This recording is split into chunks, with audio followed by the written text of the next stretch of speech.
माता पिता की हत्या, ये आत्महत्या नहीं, हत्या है। एक 15 साल का, 12 साल, 13 साल के बच्चे छोटे छोटे देख रहे हैं और ये सरकारी हत्याएं हैं। 9 साल पहले सीबीआई केस हुआ, फिर पुलिस ने उससे पहले जो भी कार्रवाई की। अब 5 साल 7 साल बाद ईडी आई। ईडी ने भी अपनी पूरी कार्रवाई की और उसके बाद ये कोई संदीप कुमार साहू डिप्टी डायरेक्टर हैं, इनको बार बार यातनाएं दी।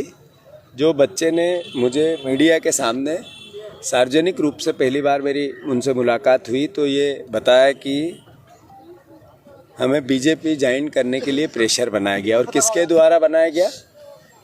जो बीजेपी के अध्यक्ष है भारतीय जनता पार्टी के, वो बार बार शिकायत कर रहे थे और ये हमने विभागीय अधिकारियों से पता लगाया। ये बच्चे के वक्तव्य है। मैसेज क्या है? मैसेज ये है कि जो नरेंद्र मोदी ने इलेक्टोरल बॉन्ड में ईडी के छापे डलाए और इलेक्टोरल बॉन्ड में पैसे लिए, ये एक तरह से सुप्रीम कोर्ट ने एडमिट किया और ईडी की दुरुपयोग का सबसे बड़ा मामला सामने आया। मैसेज क्या है? मैसेज ये है कि बीजेपी, बच्चे ने कहा बीजेपी ज्वाइन करने की बात कही, तो बीजेपी को ज्वाइन करना यानी जो बार बार नेताओं पर ईडी की कार्रवाई कराना, अलग अलग राज्यों में से, महाराष्ट्र हो, मध्य प्रदेश हो और राज्यों में भी ईडी, आसाम हो, ईडी की कार्रवाई करके बीजेपी ज्वाइन की लोगों ने।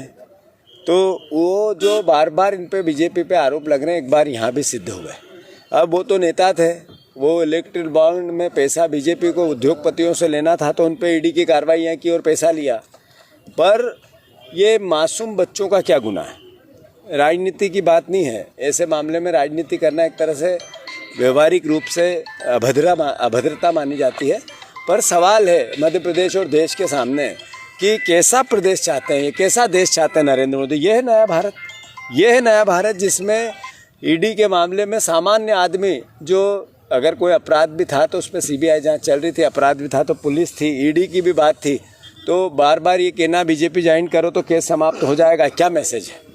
और भारतीय जनता पार्टी के प्रवक्ता ने एक ट्वीट किया और ये कहा कि ये देखो वो गुल्लक वाले हैं जो राहुल गांधी जी की सभा में, क्या राहुल गांधी जी की भारत जोड़ो यात्रा में लाखों लाख लोग मिले, करोड़ों लोग मिले और बात प्रेम प्यार मोहब्बत की थी, भाईचारे की थी, लोगों की समस्याओं की थी। उसको लेकर कम से कम 5-10-20 करोड़ तो बच्चे मिल लिए होंगे उनसे, बच्चे, इनके जैसे बच्चे मिले होंगे। तो मैं मानता हूँ सारा घटनाक्रम सरकारी पाप है, क्राइम है और सरकारी हत्या है। तो कुल मिलाकर सरकारी हत्या, कांग्रेस पार्टी ने चूँकि हमेशा से इस बात को जनता के डोमेन में लेके आई है कि ये भारतीय जनता पार्टी